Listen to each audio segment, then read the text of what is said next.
reaching for your phone. You say you make your own choices, but every notification jerks you like a puppet on strings. Every opinion online shifts your mood like weather. Every unexpected bill or critical email sends you into silent panic for hours.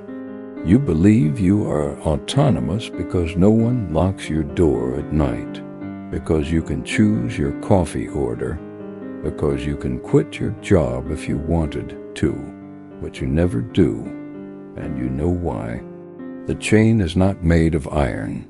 It is made of fear, fear of rejection, fear of financial collapse, fear of being wrong, of being mocked, of being forgotten. You think freedom is the absence of a master, but you serve 100 masters daily, and you do not even name them. The algorithm that feeds you rage, the boss whose approval you crave, the parents whose expectations you carry like stones in your chest, the friends whose validation you need to feel real. You are educated, perhaps. You have degrees, credentials, years of expensive instruction. You know things. You can speak intelligently about many subjects, but you are not free, and you sense this in the pit of your stomach every morning when the alarm pulls you from sleep, and you feel the weight return, the weight of performing, of pretending, of managing the opinion others have of you. The truth is simple, and you already know it, even if you have never said it aloud. You were taught many things, but you were never taught how to be free. Pause. Before this gets heavier, hit subscribe. Because this isn't a single lesson, it's a continuous descent. Each episode is another layer, another wound exposed, another truth you've been avoiding. You'll need the full journey. Don't lose the thread. There is an old question that most people never ask seriously. What is education for? Not the pragmatic answer to get a job, to earn money, to gain status. Those are outcomes, not purposes. The deeper question is this: if education does not result in a free human being, what was it? Epictetus, a man who spent the first decades of his life as a slave in Rome, said something that inverts everything we assume about freedom and learning. He said that the masses believe only free people can be educated, that you must first be free in order to learn. But the lovers of wisdom know the opposite is true. Only the educated are free. This is not a metaphor. This is not poetry. This is a clinical description of the human condition. You can be legally free, no chains, no collar, no literal master, and still be the most enslaved person in the room. Enslaved to your own reactions, enslaved to shame, enslaved to the need to be liked, to be right, to be seen as successful, enslaved to substances, to screens, to the rhythm of distraction that keeps you from ever facing the one question that terrifies you. Am I living correctly? Real education, the kind Epictetus meant, does not add information to your mind. It removes the obstacles between you and clarity. It does not make you more impressive. It makes you unshakable. It does not increase your options. It shows you that most of your options were illusions, and the only real choice you ever had was this: to be ruled by what happens to you, or to rule yourself in the face of what happens to you. Tranquility, fearlessness, freedom, those are not rewards for being educated. They are the definition of being educated. If you do not have them, you are still in school, no matter how many diplomas hang on your wall. The question is not whether you have learned enough. The question is whether you have learned the one thing that matters: how to stop being a slave to everything outside your control. And this is where Caleb enters. The living room at 9 p.m. is darker than it should be. Caleb sits on the edge of the couch, his hands resting on his knees, his face lit only by the cold blue glow of the television screen. The remote is on the cushion beside him, untouched. The volume is low but persistent, a steady hum of voices delivering information, opinion, outrage, tragedy, all in the same measured tone designed to sound urgent, but never quite alarming enough to make you turn it off. The room smells faintly of dinner, something microwaved, eaten quickly, forgotten. The blinds are half closed. Outside, the street is quiet except for the occasional passing car, its headlights sweeping across the wall and disappearing. On the screen, a news anchor in a navy suit sits behind a desk, her face composed, her hands folded. Behind her, a graphic flashes red. Breaking. The word does not mean what it used to mean. Everything is breaking now. Everything is urgent. Everything demands your attention, your reaction, your fear. She speaks about a crisis in a country Caleb has never visited. Then about a political scandal involving people he will never meet.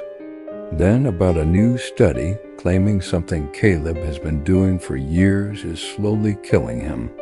Then about a local crime, a robbery, a shooting, something close enough to feel real but distant enough that he can do nothing about it. Caleb does not move. He is not watching the news. He is in it, absorbed. His pulse has quickened slightly, though he does not notice. His jaw is tight, though he does not feel it. His thoughts are no longer his own.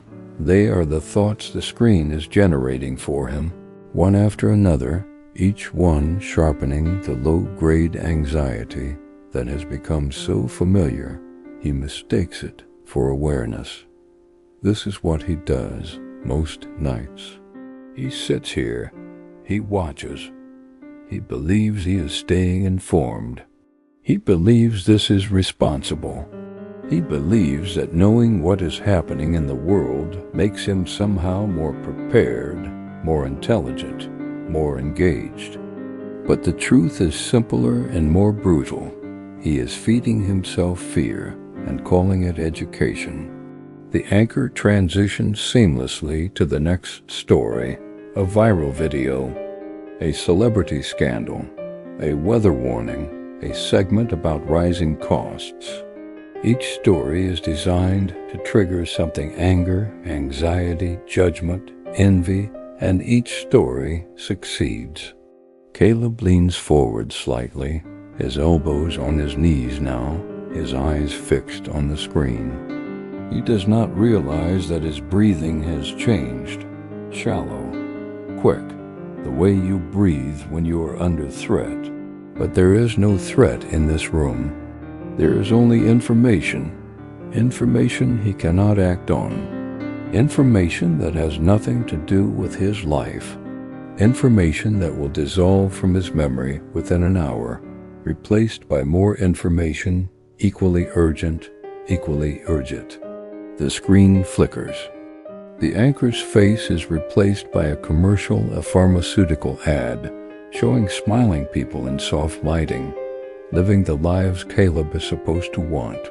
Then back to the news. Another crisis, another expert, another reason to feel the tightness in his chest.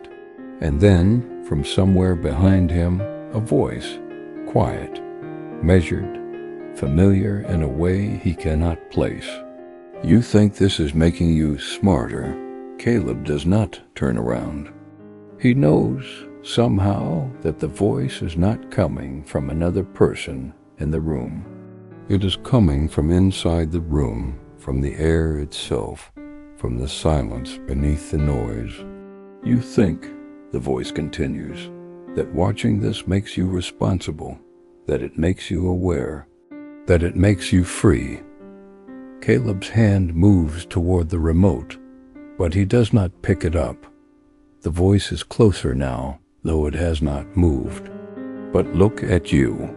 Your heart is racing. Your thoughts are scattered. You are angry at people you have never met. You are afraid of things that have not happened and never will. You are performing the act of being informed, but you are not informed. You are infected. Caleb finally turns his head. There is no one there, but the voice remains, and now he recognizes it. It is his own voice, the one he hears in the moments between sleep and waking, the one that speaks the truth he does not want to hear. Caleb presses the power button on the remote. The screen goes black. The room falls into a silence so complete it feels like pressure. He sits in the darkness, his hands still on his knees, and for the first time in hours, he notices his own body, the tightness in his shoulders, the ache in his neck, the exhaustion that has nothing to do with physical labor. He has been sitting here for 90 minutes. 90 minutes of his life poured into a machine designed to make him feel things that have no resolution. He thinks about what he learned tonight. He cannot remember most of it. A few headlines, a few images, a few surges of emotion that felt important in the moment, but dissolved as soon as the next story began. This is what he does.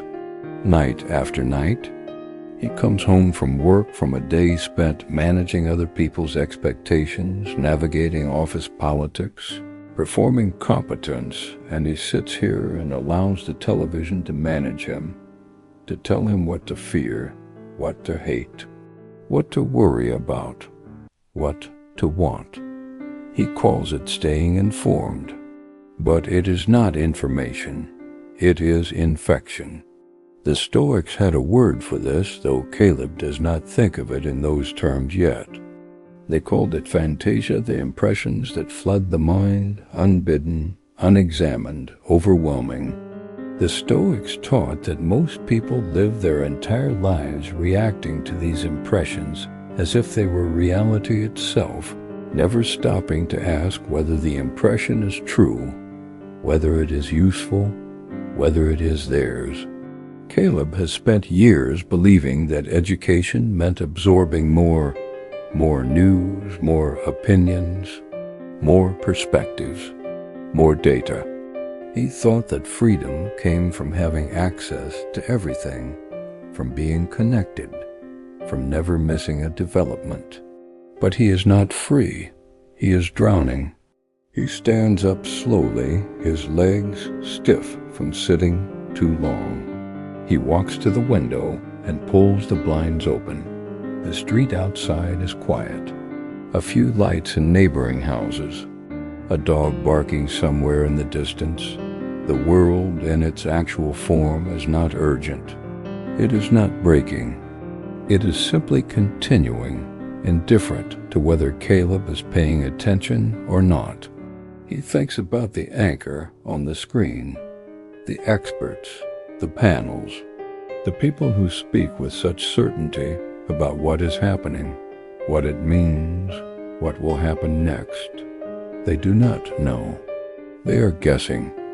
They are performing knowledge the same way Caleb performs calm at work, the same way everyone performs their lives, hoping that if they sound confident enough, no one will notice the fear underneath. And Caleb has been letting these performances shape his inner life. He has been giving strangers access to his nervous system. He has been handing over his attention, his emotional state, his sense of reality to people who do not know him, do not care about him, and are not trying to make him free. They are trying to keep him watching. He exhales slowly.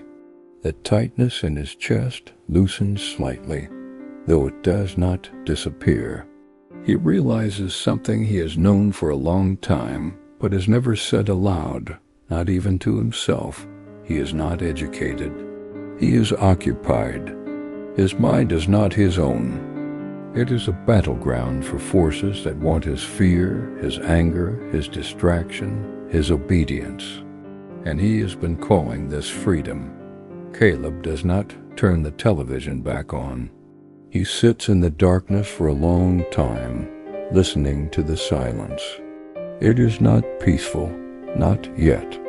The silence feels thick, almost accusatory, because it forces him to notice what the noise was covering.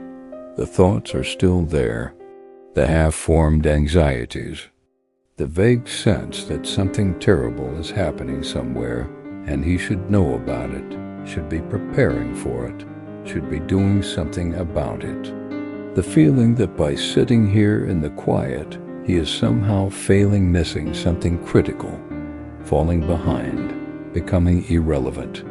This is what the news did to him. It trained him to believe that his mind, left unoccupied, is dangerous.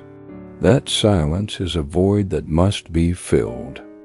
That stillness is the same as ignorance. But the Stoics knew better. They understood that the mind, when left to its own devices, does not rest. It generates. It produces fear, desire, judgment, story after story after story, most of them false, all of them demanding belief. And most people, most educated, intelligent, successful people, spend their entire lives obeying these stories without ever examining them. Caleb stands and walks to the kitchen. He fills a glass with water and drinks it slowly, feeling the cold move down his throat. The act is simple, deliberate. No screen, no noise, just the sensation of water and the sound of his own breathing. He thinks about the young version of himself, the one who believed that being informed meant being intelligent, the one who consumed every article, every podcast, every update, believing that knowledge was cumulative, that if he just absorbed enough, he would eventually understand the world and feel secure in it. But the opposite happened. The more he consumed, the less he understood. The more he watched, the more chaotic the world seemed. The more perspectives he tried to hold, the more fractured his own thinking became. He was educated in the sense that he could speak competently about current events, could reference studies, could hold his own in conversations about politics, economics, culture. But he was not free. He was a repository of other people's thoughts, other people's fears, other people's agendas. And the cost was this: he stopped being able to hear his own voice. He stopped being able to distinguish between what he actually believed and what he had been told to believe.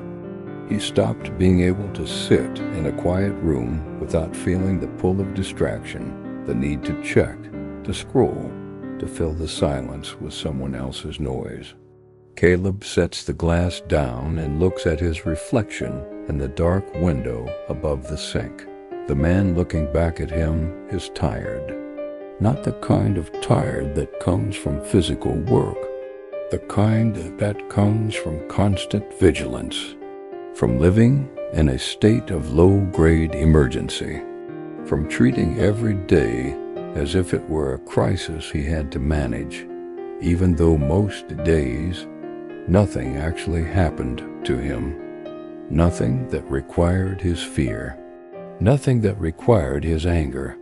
He was simply reacting to information about crises happening to other people and other places in ways he could not affect, and he called this being responsible.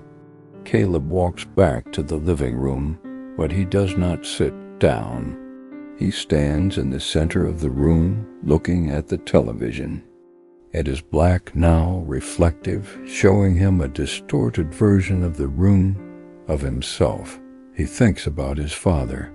His father, who spent 30 years working a job he hated, coming home every night to sit in this exact spot, not this couch, but one like it, and watch the news. His father, who became increasingly angry as the years went on, increasingly convinced that the world was falling apart, that people were getting stupider, that everything good was being destroyed. His father, who died of a heart attack at 59, his body tight with decades of accumulated rage and fear, most of it generated by screens, by voices, by information he could not act on, but could not stop consuming. Caleb remembers the funeral, the way people spoke about his father as if he had been a good man, a hard-working man, a man who cared about the world. But Caleb knew the truth. His father had not cared about the world. His father had been addicted to outrage. He had needed the news the way some people need alcohol to feel something, to justify the tightness in his chest, to have a reason for the anger that was always there, simmering, looking for a target. And Caleb had inherited that, not consciously, not intentionally, but he had learned by watching his father that being informed meant being upset, that caring about the world meant carrying its weight, that intelligence meant knowing all the ways things were falling apart. He had learned that a free man is a man who knows what is happening, but Epictetus would have said the opposite. A free man is a man who knows what is worth knowing, who can distinguish between what requires his attention and what is simply noise designed to colonize his mind. A free man does not fill his head with every tragedy, every scandal, every conflict. A free man protects his inner life the way he would protect his home. He does not leave the door open for every stranger to walk in and rearrange his furniture. Caleb's phone is on the coffee table. He picks it up and unlocks it. Immediately, the notifications flood the screen. News alerts, messages, updates, each one a small hook trying to pull him back into the stream of reaction. He scrolls through them without opening any. Headlines designed to trigger. Shocking new study reveals, you won't believe what. Breaking. Crisis unfolds as he realizes something that makes his stomach tighten. He has been trained to react, trained to click, trained to feel urgency about things that are not urgent, to feel fear about things that are not threats, to feel responsible for things he has no power over. And the training worked. He became exactly what the system needed him to be, an obedient consumer of information, constantly anxious, constantly checking, constantly available to be influenced, shaped, sold to. He thought he was staying informed. He was being occupied. He thought he was engaging with the world. He was being managed by it. He thought he was free to choose what he consumed. But the consumption was consuming him. Caleb sits down on the couch again, but this time he does not reach for the remote. He simply sits, his hands on his knees, his breathing slow and deliberate. He thinks about his relationships, his girlfriend who left him 2 years ago, not because he was cruel, not because he cheated, but because, as she said in the final conversation, you're never actually here. Even when you're here, you're somewhere else. You're always thinking about something you read, something you heard, something you're worried about. I don't know who you are anymore. I don't think you do either. He had been offended at the time. He had defended himself. He was informed.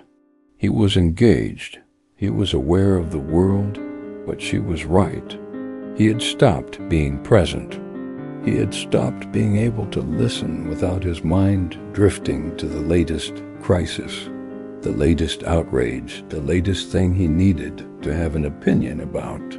He had stopped being able to sit across from another person and simply be with them without the noise of the world intruding.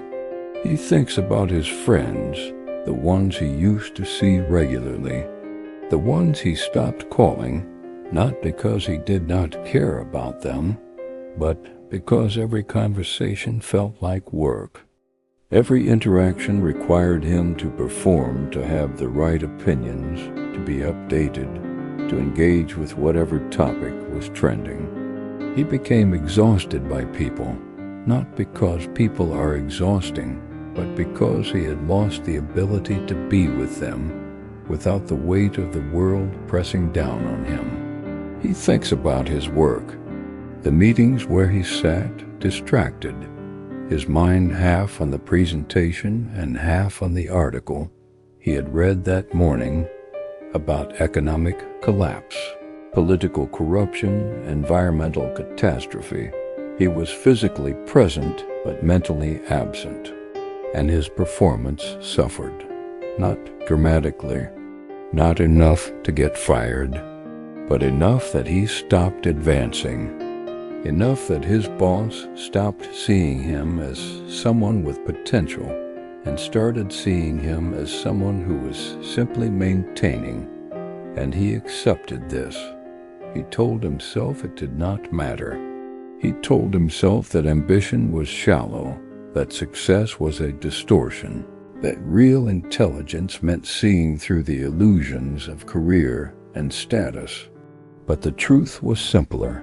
He was too tired to care, too occupied by information to have energy for action, too filled with other people's thoughts to generate his own. This is what the news does. This is what constant information does. It does not make you smarter. It makes you slower. It does not make you more engaged. It makes you more paralyzed. It does not make you free. It makes you a passenger in your own life, watching events unfold on a screen while your actual life, the one happening in your body, in your relationships, in the room you're sitting in, deteriorates quietly, unnoticed. Caleb stands again. He walks to the television and unplugs it from the wall. The act feels dramatic, almost childish. But it also feels necessary, not forever, not as a permanent solution, but for now, for tonight. He needs to prove to himself that he can sit in a room without the noise, that he can think without the prompts, that he can exist without the constant stream of urgency and outrage and information telling him who to be. He needs to find out if there is still a person underneath all the programming. The silence is unbearable at first. Caleb sits on the couch, the unplugged television in front of him like a dead monument, and he feels the withdrawal immediately. The itch to check his phone, the pull to open a browser to scroll to find out what he is missing. He resists, but the resistance itself is exhausting. His mind fills the silence with its own noise, thoughts that feel urgent but have nowhere to go, worries about things that have not happened, judgments about people he has not spoken to in years, replays of conversations that went badly, reimagined with better responses, sharper comebacks, more dignity. This is what his mind does when left alone. It generates problems. It creates enemies. It builds scenarios of failure and humiliation and loss, all of them vivid, all of them convincing, none of them real. And he realizes the news was not filling his mind, it was organizing it. It gave his anxiety a shape. It gave his anger a target. It gave his fear a story. Without it, the anxiety is shapeless. The anger has no direction. The fear is free-floating. attaching itself to anything: his health, his finances, his future, his past, his worth. This is the price of constant information. It does not eliminate fear, it channels it. It gives you something to be afraid of that feels external, manageable, distant enough that you can consume it without having to actually do anything about it. But when the information stops, the fear remains, and you realize it was never about the news. It was never about the world. It was always about you. Your inability to sit with yourself. Your inability to tolerate uncertainty. Your inability to accept that most of what happens in the world is beyond your control, and that your job is not to control it, but to control your response to it. Epictetus taught this. He taught it to people who had far less control than Caleb does. He taught it to slaves, to exiles, to people whose lives could be ended by the whim of an emperor. And he taught them this: the only education that matters is the education that teaches you to distinguish between what is yours and what is not yours. Your body is not entirely yours. It will age, sicken, die. Your reputation is not yours. Others will think what they think. Your success is not entirely yours. It depends on forces beyond your control. But your mind, your capacity to judge, to choose, to respond, that is yours. And if you do not educate that, if you do not train it, if you do not protect it from the constant invasion of external noise, then you are not free. You are a slave to every impression, every headline, every opinion that crosses your path. Caleb breathes slowly, in through the nose, out through the mouth. The way he learned in a meditation app he downloaded 2 years ago and used 3 times before forgetting about it. The breathing does not make the discomfort go away, but it makes it bearable. He realizes he has been holding his breath for years, not literally, but metaphorically. He has been in a constant state of bracing, of tension, of waiting for the next thing to react to. And the news fed that. It gave him a reason to stay tense. It validated the feeling that the world was dangerous, that vigilance was necessary, that relaxation was irresponsible. But the Stoics would say, the world is not more dangerous now than it was 2,000 years ago. It is not more dangerous than it was yesterday. What has changed is your access to information about danger, and that access is killing you. Caleb wakes the next morning to silence. No alarm, no television murmuring from the other room, no phone buzzing on the nightstand with the overnight accumulation of headlines, alerts, messages from people who want something from him. He unplugged it all before bed. Not dramatically, not as a grand statement, just quietly, deliberately, the way you might close a door that has been open too long, letting in cold air and noise. The room is gray with early light. Outside, the street is empty, except for a single car pulling out of a driveway, its engine soft in the distance. The sound fades. The silence returns. Caleb lies still for a moment, listening to his own breathing. There is no urgency, no crisis waiting for him to acknowledge it, no disaster unfolding on a screen somewhere that requires his emotional participation. There is only this, his body, his breath, the cool air against his skin. He gets up slowly and walks to the kitchen. He makes coffee without checking his phone. The act feels strange, almost rebellious. His hand reaches for the device twice out of habit, but he stops himself both times. The coffee brews. The smell fills the room.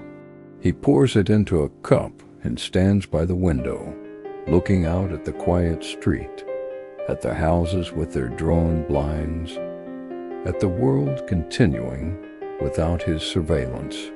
He thinks about Epictetus again, about the central teaching that has been circling his mind since last night, the one he has known intellectually for years, but never truly understood until now.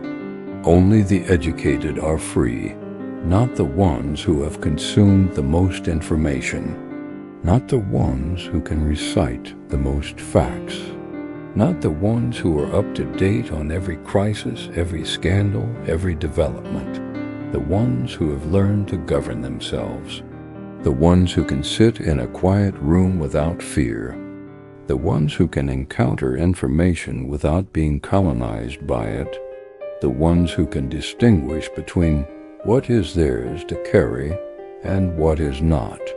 Caleb had believed for years that freedom meant access to information, access to perspectives, access to the full spectrum of human knowledge and current events.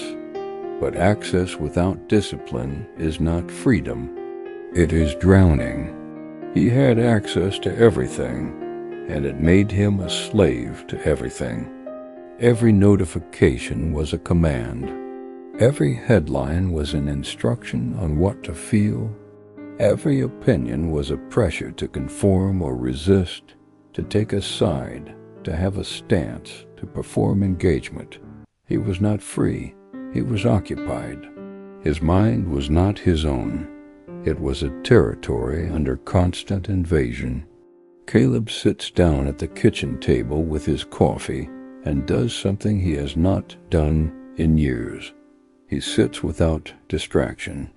No phone, no laptop, no television in the background, no music, no podcast.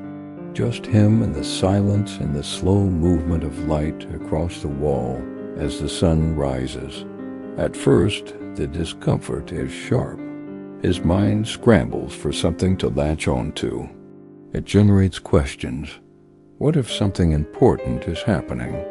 What if someone is trying to reach me? What if I miss something critical? But he does not move. He lets the questions hang in the air, unanswered, and he notices something. The urgency they carry is manufactured. It is not real. It is the residue of years of training, years of being told that his attention is always needed, always required, always in demand. But it is not. The world does not need him to watch it. The news does not need his emotional participation. The crises unfolding in distant places do not require his fear or his anger or his judgment.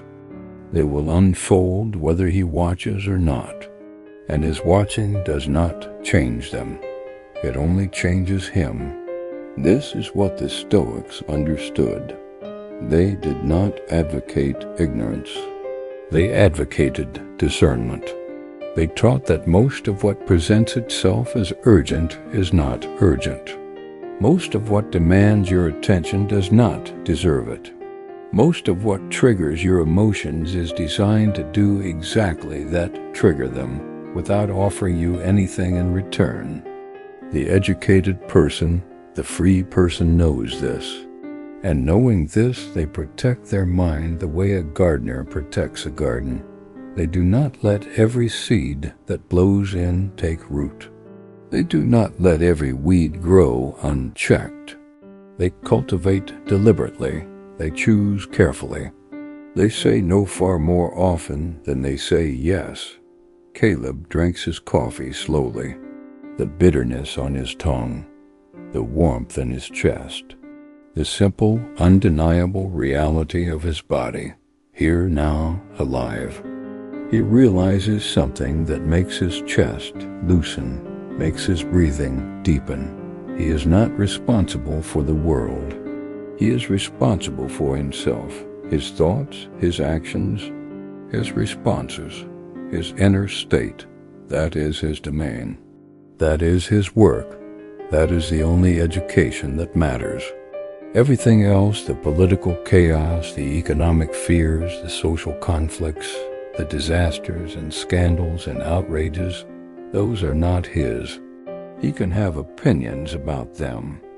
He can act on the ones that are within his reach, but he cannot carry them. He cannot let them dictate his emotional life. He cannot let them become the foundation of his identity, because if he does, he is not free. He is a reactor, a responder, a puppet jerked by strings he cannot see, controlled by forces that do not care about his well-being, his peace, his life. Over the next several days, Caleb experiments with silence. He does not turn the television back on. He checks his phone once in the morning and once in the evening, briefly, deliberately, the way you might check the weather, to see if there is anything that requires immediate action. Most days, there is not. He deletes the news apps. He unsubscribes from the alerts. He removes himself from the feeds that were feeding him fear, outrage, distraction. At first, he feels anxious. He feels like he is falling behind. He imagines conversations at work where people reference something he has not heard about, and he will look ignorant, disconnected, irresponsible. But the conversations do not happen. Or when they do, he realizes that most people are not actually informed. They are simply repeating what they heard, performing engagement the same way he used to, filling the silence with the noise they consumed that morning. And when he admits that he has not been following the news closely, most people do not judge him.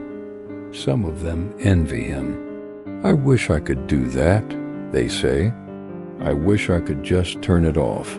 But they do not, because they believe they cannot. They believe that staying informed is a moral obligation, a sign of intelligence, a requirement of responsible adulthood.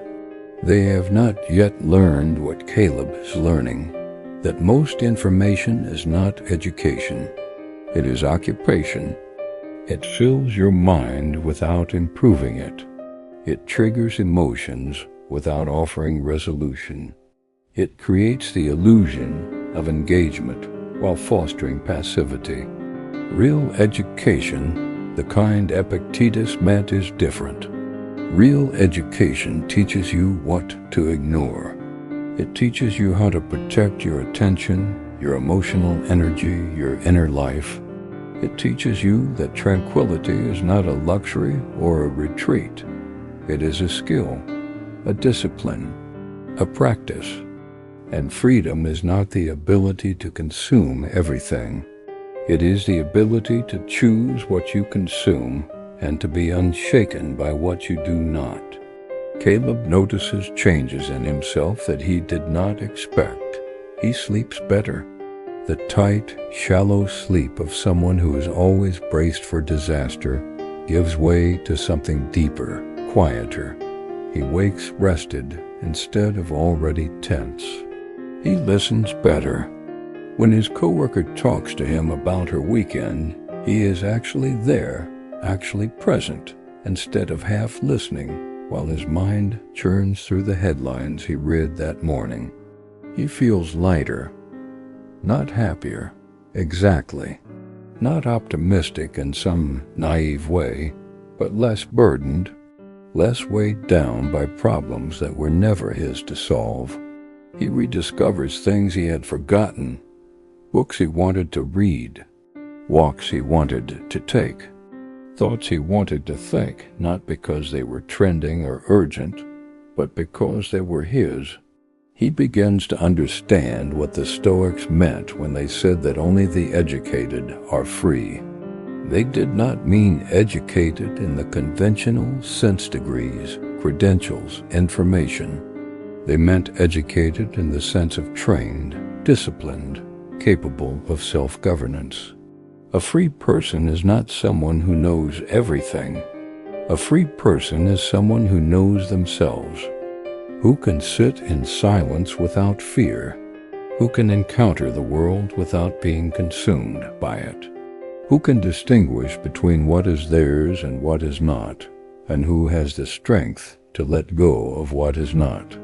This is the fruit of real education: tranquility, fearlessness, freedom, not as distant goals, not as rewards for consuming enough content or earning enough credentials, but as the natural result of learning the one thing that matters: how to govern your own mind. Over the next several days, Caleb experiments with silence. He does not turn the television back on. He checks his phone once in the morning and once in the evening, briefly, deliberately, the way you might check the weather to see if there is anything that requires immediate action. Most days there is not. He deletes the news apps, he unsubscribes from the alerts. He removes himself from the feeds that were feeding him fear, outrage, distraction. At first he feels anxious. He feels like he is falling behind. He imagines conversations at work where people reference something he has not heard about, and he will look ignorant, disconnected, irresponsible. But the conversations do not happen. Or when they do, he realizes that most people are not actually informed. They are simply repeating what they heard, performing engagement the same way he used to, filling the silence with the noise they consumed that morning. And when he admits that he has not been following the news closely, most people do not judge him. Some of them envy him. "I wish I could do that," they say. "I wish I could just turn it off," but they do not, because they believe they cannot. They believe that staying informed is a moral obligation, a sign of intelligence, a requirement of responsible adulthood. They have not yet learned what Caleb is learning, that most information is not education. It is occupation. It fills your mind without improving it. It triggers emotions without offering resolution. It creates the illusion of engagement while fostering passivity. Real education, the kind Epictetus meant, is different. Real education teaches you what to ignore. It teaches you how to protect your attention, your emotional energy, your inner life. It teaches you that tranquility is not a luxury or a retreat. It is a skill, a discipline, a practice. And freedom is not the ability to consume everything. It is the ability to choose what you consume and to be unshaken by what you do not. Caleb notices changes in himself that he did not expect. He sleeps better. The tight, shallow sleep of someone who is always braced for disaster gives way to something deeper, quieter. He wakes rested instead of already tense. He listens better. When his coworker talks to him about her weekend, he is actually there, actually present, instead of half listening while his mind churns through the headlines he read that morning. He feels lighter, not happier exactly, not optimistic in some naive way, but less burdened, less weighed down by problems that were never his to solve. He rediscovers things he had forgotten, books he wanted to read, walks he wanted to take, thoughts he wanted to think, not because they were trending or urgent, but because they were his. He begins to understand what the Stoics meant when they said that only the educated are free. They did not mean educated in the conventional sense degrees, credentials, information. They meant educated in the sense of trained, disciplined, capable of self-governance. A free person is not someone who knows everything. A free person is someone who knows themselves, who can sit in silence without fear, who can encounter the world without being consumed by it, who can distinguish between what is theirs and what is not, and who has the strength to let go of what is not. This is the fruit of real education, tranquility, fearlessness, freedom, not as distant goals, not as rewards for consuming enough content or earning enough credentials, but as the natural result of learning the one thing that matters, how to govern your own mind. The television remains unplugged. The phone stays on the table, silent except for the few moments each day when Caleb chooses to engage with it. The noise is still out there. The crises, the scandals, the outrage, the urgency. It will always be there. It will always be calling for your attention, demanding your fear, insisting that you cannot afford to look away. But you can, and you must, not because the world does not matter, but because you do. Your mind is not infinite. Your attention is not renewable. Your emotional energy is not unlimited. And if you spend it all on things you cannot control, on problems you cannot solve, on information that does not improve you, then you have nothing left for the one thing that is truly yours, your own inner life. This is the journey, not away from the world, but toward yourself, not into ignorance, but into discernment, not into passivity, but into clarity. The Stoics knew this. They lived it. They taught it. And it is as true now as it was 2,000 years ago. You are not responsible for the world. You are responsible for yourself. And that responsibility, that discipline, that education is the only path to freedom. The journey continues. The next truth waits. The next realization. The next moment where you must choose. Will you let the noise consume you, or will you protect the silence that allows you to hear your own voice? The choice is always yours, and the choice is always now. Walk forward.